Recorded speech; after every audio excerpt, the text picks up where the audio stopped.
What is going on, everybody? AHS Rules back again with another video. And we're here for another predictions video. And for the first time in a while on the channel, I'll be talking about some AEW, probably the biggest topic of the year for the company, that being their biggest show of the year, All In. So in this video, I'll be providing my predictions for the 2024 All In event. I'm filming this a bit early. Let's get it out and get it out of the way. I don't think much is going to change, but as always, if something does change, I'll provide my comments on it down below. I will also give a forewarning. I have not been the biggest fan of this build to the event.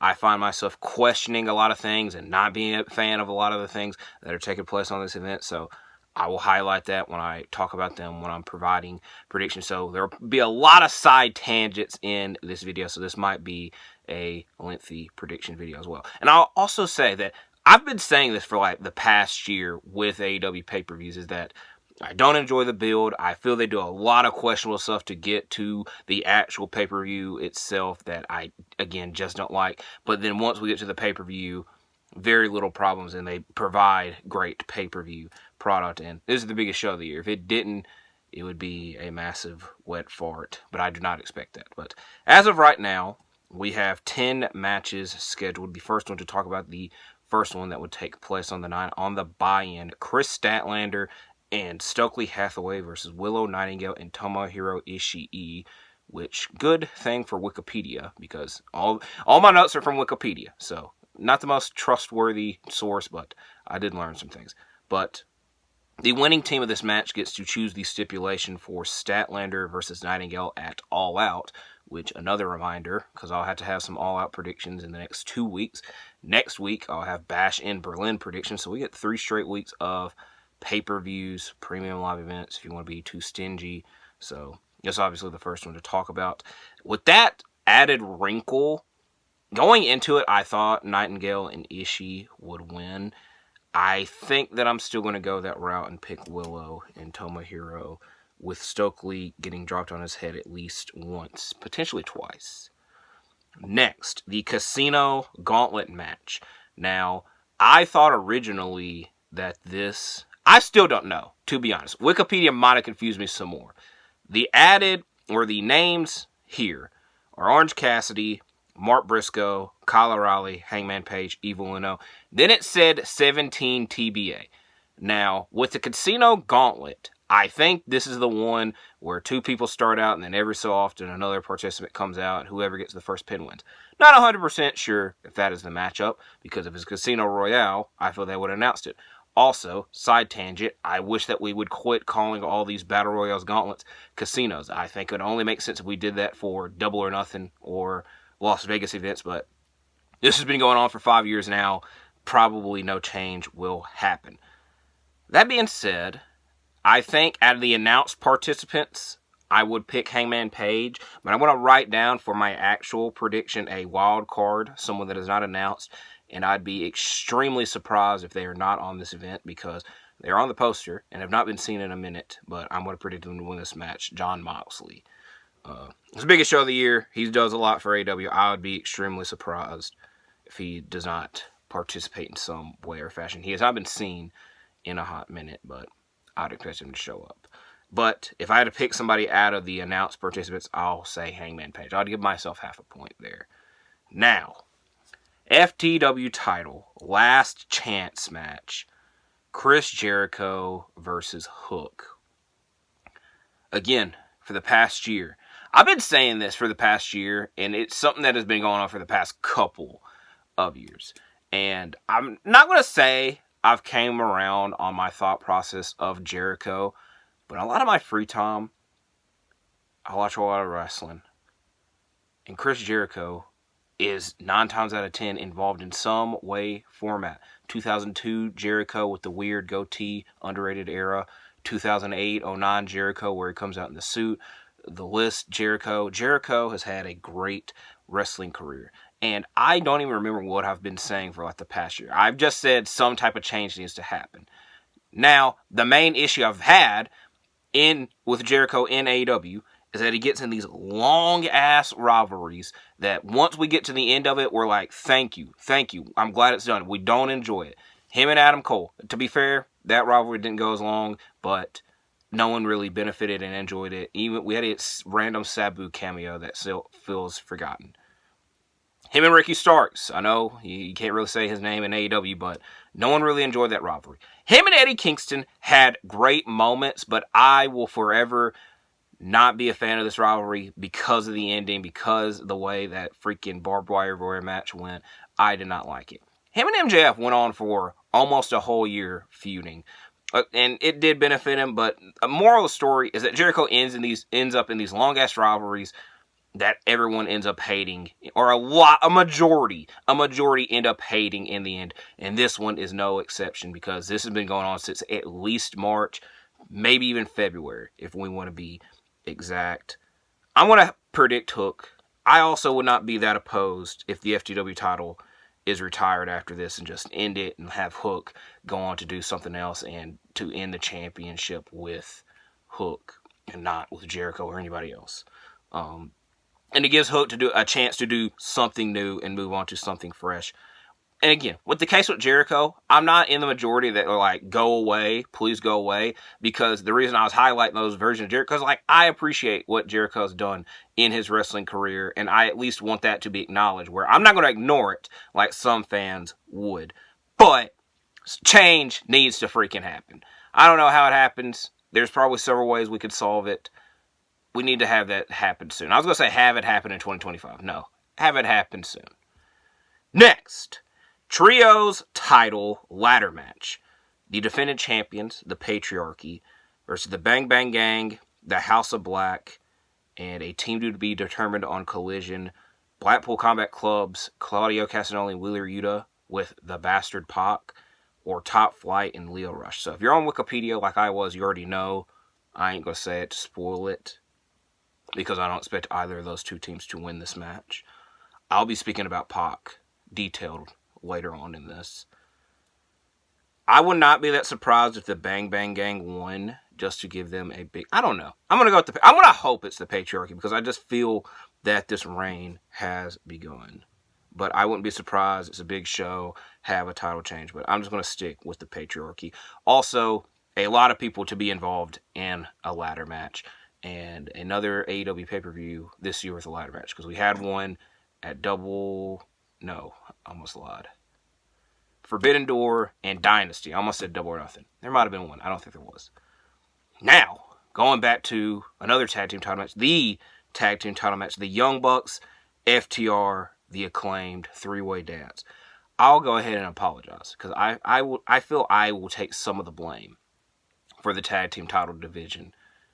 Because I said in my Revolution predictions, I'm like, please, please, please, have Sting and Darby Allin win. Because I don't want the Young Bucks with the tag team titles. And the main reason I kept saying that is like, I don't want to have to hear that the Young Bucks were the last people. They retired Sting. They were the last people to beat Sting. They were the first people in AEW that would have beaten Sting. And they're like, okay, we'll let you have this. Sting and Darby can win this. Sting can ride out into the sunset happy. And almost immediately, the Young Bucks still ended up with the tag team titles and have had a forgettable reign. I don't even know what you really would call this, because nothing of importance has happened. Also, I'm glad that I am talking so much about the Young Bucks, because I forgot to write a match down that I did not even see on Wikipedia with the casket match. So we almost had a snafu there. That being said, the tag division is in potentially its worst place it's been in AEW history, and that we're going to three teams that have been tag champions before, and we were wanting to see something new. But it also somewhat like checks out as like, these are the three most important teams in AEW. We'll put them all together, see who's the better one. Kind of boring and cliche.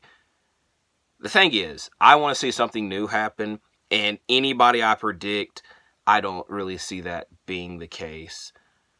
I'm going to go with FTR just for the sake of it. It doesn't really matter to me who wins this match, is the moral of the story. Now, casket match. Coffin match, because that's what they call these in AEW. Darby Allin challenging Jack Perry for the TNT title. Again, this one might not have been on Wikipedia. I'm just now writing it down, so this is why I'm being very detailed. I will not lie to you. It's the first, I don't think, besides the Jericho match, I don't think I've like really went over my issues. The only real issue I have with this match, and again, when we get to the All-American match, I got a big problem there. But Darby Allin has a world title match lined up. Now, he is undefeated in coffin matches. I thought this was going to be a certified win for him once they made this a coffin match. And then, again, I keep realizing that he has this world title match. Now, I don't know if they want him going into that world title match as TNT champion. He has put on great title reigns and performances as TNT champion, where Jack Perry, in my opinion, hasn't really done that. The biggest thing that he's done was this recent title change, which, does that really matter? I'm glad that they made this a coffin match because it makes them have the possibility to do crazier things and bigger things than if it was just a one-on-one match, and you can have that one-on-one match down the line. I think I'm going to stick with picking Darby Allin for the sake of it, and potentially when he has that world title match, it's a double championship match. Who knows? We got a lot going on in AEW right now. TBS title match: Mercedes Moné versus Britt Baker. Such a interesting matchup. To some, they would call this a dream match. To myself, I don't think it would. I understand the star power and the attention that this match has gotten. I don't expect it to be a terrible match. If it is, it would kind of be eye-opening a little bit. But I'm going to expect Mercedes Moné to win. I don't know when the hell she is going to lose this championship. That is going to be an interesting timeline. Now, let's get to this big rant. It's not a rant. It's mainly a lot of questioning and fantasy booking. I did do a fantasy booking for All In. I don't really know why. But All-American, I think I might have just made that up. American title, international title, MJF versus Will Ospreay 2. Thing one. This isn't the biggest deal, but these two men just had a 59-minute and I believe 56-second match. I'm not 100% sure. I'll round up and say a 60-minute match. Granted, two of my favorite matches in AEW history were Bryan Danielson versus Hangman Page, where they had a 60-minute match, and then they had a rematch several weeks later, where this is almost similar to that. Now, granted, this matchup was heavily criticized and hated by some, but heavily loved by some. I don't know. The main thing I'm trying to get at with this being a rematch so close to the 60-minute match is that I don't know how much of it will change or be any different, and I kind of think it takes away from that initial matchup. Now, my main issue is a fantasy booking standpoint. This is what I would rather see, and we're not provided with it, and I think what I would rather see is better than what we're going to actually see. But it is too little too late to change it. I think that this should have been MJF versus Daniel Garcia and the bastard Pac Will Ospreay. I said I was going to bring Pac back into this. So, Pac has an international title shot. He's going to get it at All Out. But he wanted a match, a big-time match at All In. Now, that relies on being in a tag team with two people that he does not get along with, which, kind of makes for a good story, but he's got a title match lined up. I don't know why they took it away from us. I would much rather see Will Ospreay versus Pac. Now, I understand again, hey, Will Ospreay's not champion, so if he got the title match, it would have been against MJF. I don't know many people that would say they would rather see MJF Will Ospreay than Will Ospreay versus Pac. And then you're like, well, in this scenario, what the hell is MJF doing? He's facing Daniel Garcia, the guy that he beat the crap out of, and you're giving Daniel Garcia a big match at All In. Well, where's Daniel Garcia? Where's Daniel Garcia? I don't know. I know there's a lot of rumors and whatnot, but I don't like talking about rumors when it comes to these type of videos. But the whole moral of the story, and this rant did not go as long as I expected it to, I much rather would have had this Will Ospreay versus Pac, MJF versus Daniel Garcia. I think Ospreay and Pac would be match of the night. I can't really say it's a dream match because it's happened before. I don't really classify dream matches as matches that have happened before. But it would have been the perfect place and opportunity to have this match. MJF and Daniel Garcia, you built something up there that I don't know if it would ever have a payoff or have a big moment. And this, again, would have been a big place to have this showcase. And I think that the visual of Daniel Garcia doing the dance in front of all these fans would have been a big time moment. And again, that still might happen. That's a big, we'll have to wait and see thing. More of the story, I wanted to see Ospreay and Pac. We might have to wait till September 6th because I am picking Will Ospreay to win this match. Is that going to happen? Who knows? We got a lot of confusion there.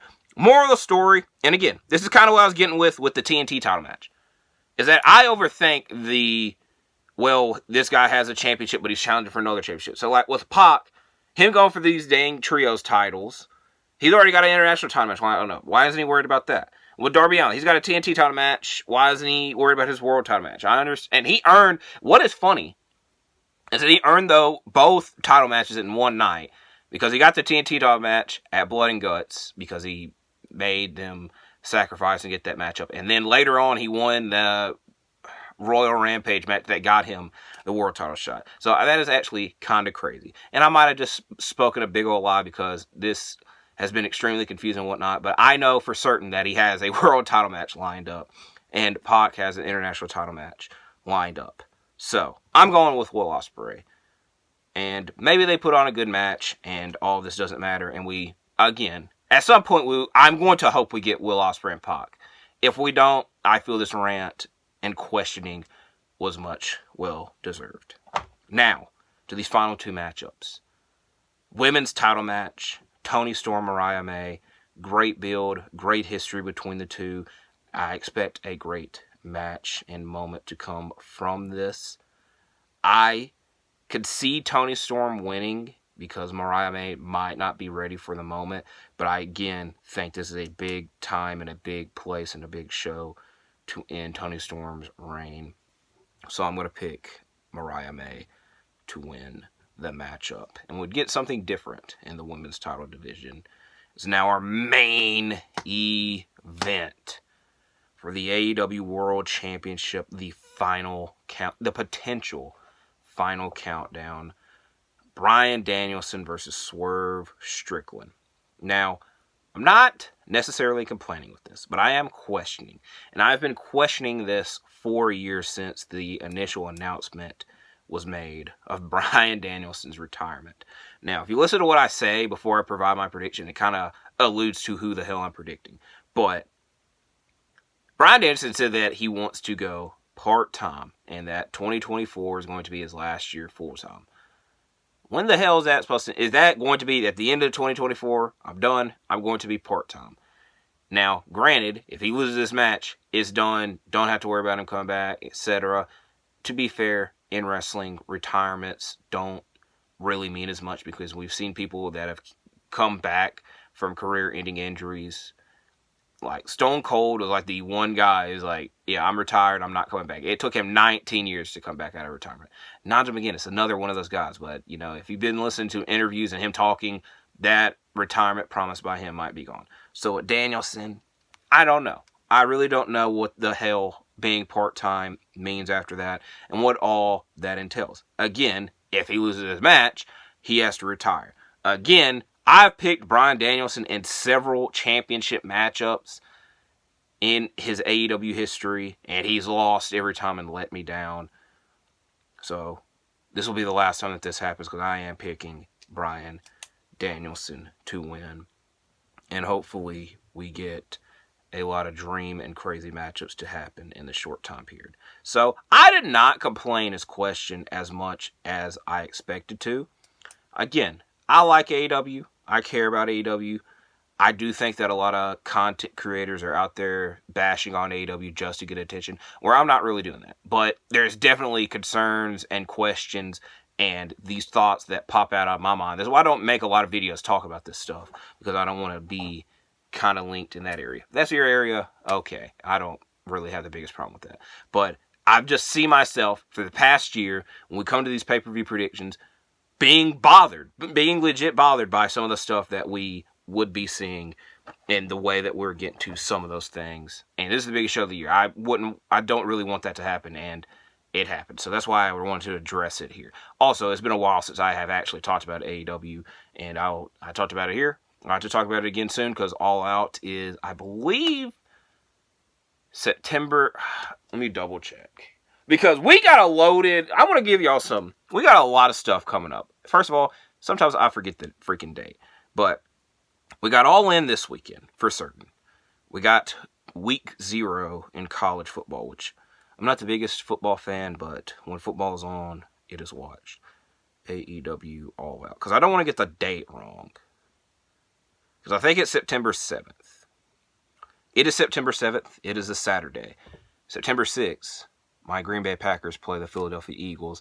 NFL kickoff is September 5th, the day before, with the Ravens and Chiefs. And then September 8th will be the first Sunday of football. So, again, that is a loaded 4 days. Chiefs, Ravens, Packers, Eagles, All Out, NFL Sunday, then freaking NFL Monday, Jets, 49ers. Then backtracking, we got Bash in Berlin next week. Like I said, first full week of college football. This week, week 0, and All In. Crazy, crazy number of things to talk about over the next coming weeks on the channel. This was kind of the first thing to kick that off. So I'm just rambling at this point. Hopefully, if you're watching the show or even traveling to the show, because I think a lot of fans will be doing that, you stay safe and enjoy it. For somebody that is, this is going to be a random sidebar.